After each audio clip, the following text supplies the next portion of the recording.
Bonjour, voici le deuxième épisode de notre série Fonctions réelles de deux variables réelles. De quoi s'agit-il?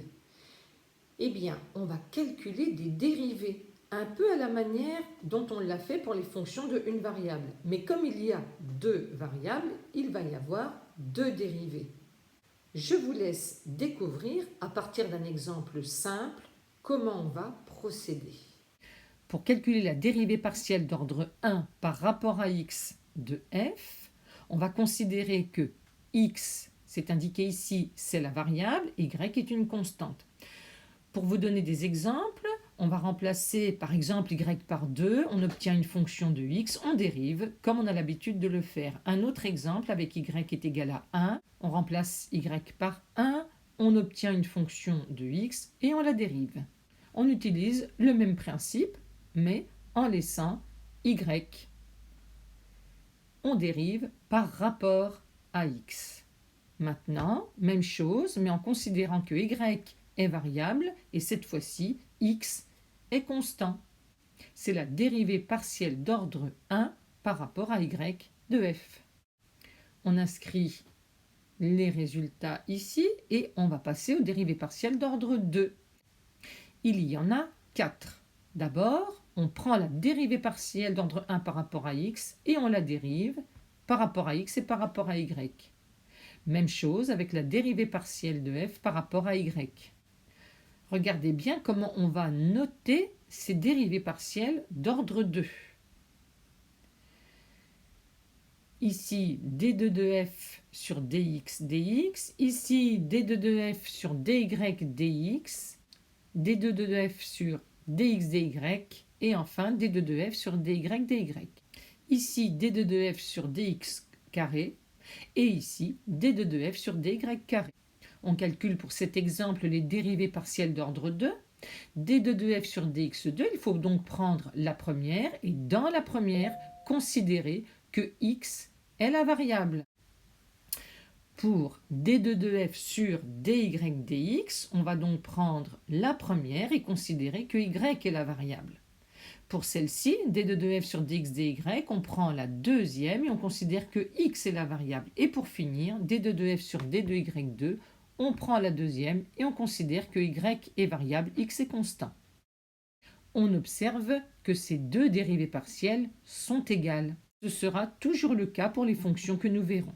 On prend la fonction proposée dans la fiche. Pour dériver par rapport à x, on considère que x est variable et y est constant. Et on dérive. Même chose avec df sur dy. On considère y comme variable, x comme constante et on dérive. On obtient ce résultat.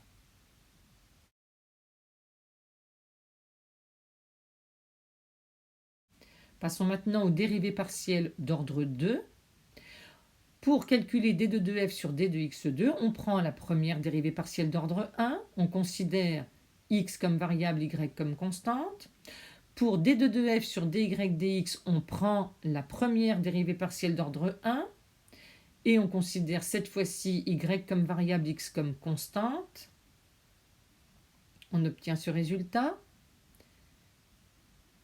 Pour d2 de f sur dx dy, on prend la deuxième dérivée partielle d'ordre 1, on considère x comme variable et y comme constante et on obtient le même résultat que la précédente.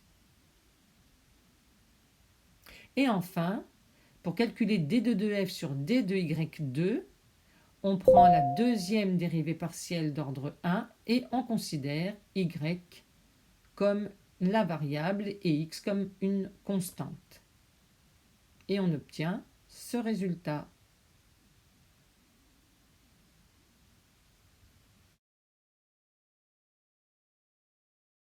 Passons maintenant à l'exercice proposé dans la fiche.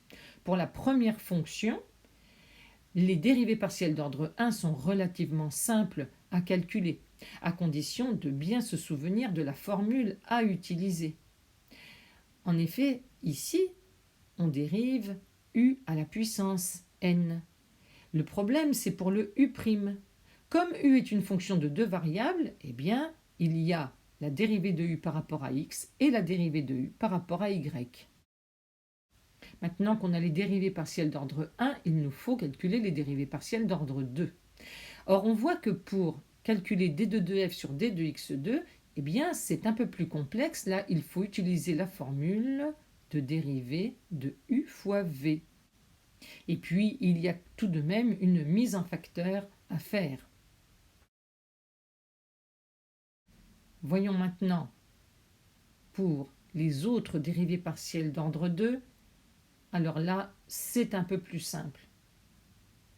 On constate encore une fois que ces deux dérivées partielles sont égales, c'est normal. La dernière est très simple également. Voyons la fonction suivante qui ne présente aucune difficulté et on calcule 3 dérivées partielles d'ordre 2 au lieu de 4, puisqu'on sait que 2 d'entre elles sont égales. La troisième fonction ne présente pas de difficulté particulière non plus. Et enfin, la dernière, bien sûr, il faut savoir écrire ces fonctions sous forme de puissance. Ici, une des dérivées partielles d'ordre 2 est un peu plus difficile.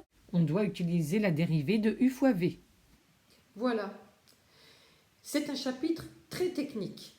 Mais une fois qu'on sait bien calculer des dérivées partielles d'ordre 1 et d'ordre 2 pour les fonctions de deux variables, on va pouvoir appliquer ces calculs dans les chapitres suivants.